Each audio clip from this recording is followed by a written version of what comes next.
يمه جابوا التلقيح افلت. لا افلت شنو؟ انا صرت كبير بعد. هلا بالتلقيح. هلا بك لا تخاف ماكو. الله يساعدك. الله يساعدك اخويا. جايب لك تلقيح مال ضد الصلع. ابدا احافظ على بواكي شعري. ولك يا صلع احنا تلقيح مال جهال. وثاني شيء انت مو مال صلع، انت مو رادك لقاح، انت رادك سقف سندويش بناضي، رادك سندويش اسبس، يعني مو هالتلقيح. عندكم جهال؟ عندنا جهال.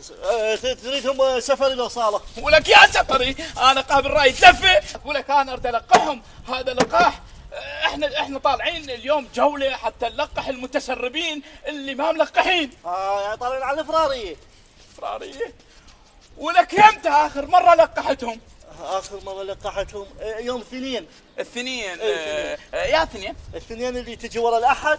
الله والاحد. يا احد اللي يجي قبل الاثنين. استغفر الله. ولك انت جهالك لو بدري للقحهم هم ما يفيد. يعني انت الشل اكبر واحد. انا الشل اكبر واحد. إيه انت لو لقاحكم هذا الفاسد المنتهي سكسس باير ما تخلص وجايبينه تدوس لقحهم بجهالنا. هاي البارحه كلها الحكي قرأت مواقع التشاور الاجتماعي. تنفضها عدل اول مره. ولك هاي اشاعات هاي الاشاعات اللي بالفيسبوك وبالواتساب وبالتويتر كلها اشاعات. ولك هذا التلقيح خاضع الى سيطره نوعيه مضبوطه. ليش؟ اطفالنا فلذات اكبادنا مو حاجه بربع. ولك انت عقلك اللي حاجه بربع. هسه خبلتني انا حتى ما عرفت انا شنو. ولك خبلتني انت عقلك اللي حاجه بربع. روح جيب لي الجهاله لقحهم. انا كم مره قلت لكم انتم لا تصدقون بهاي مال الفيسبوك والتويتر والهذا، ترى كلها اشاعات صدقني. وهذا التلقيح مضبوط 100%. خرعتني يا اخوي خرعتني. هاك بعد هاي شوي منها. ولك دمرتني. دقعتني صدق. اسمعني. انا مو قصدي اقعد. يلا اخوي. روح صيح للجهال.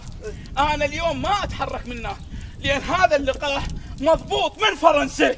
جايبينه من فرنسا. ايه زين جبتوا بس لقاح ما جبتوا تيشيرتات؟ انت عطست له لا اخويا تيشيرتات. ولك يا تيشيرتات. هذا لقاح مضبوط 100%.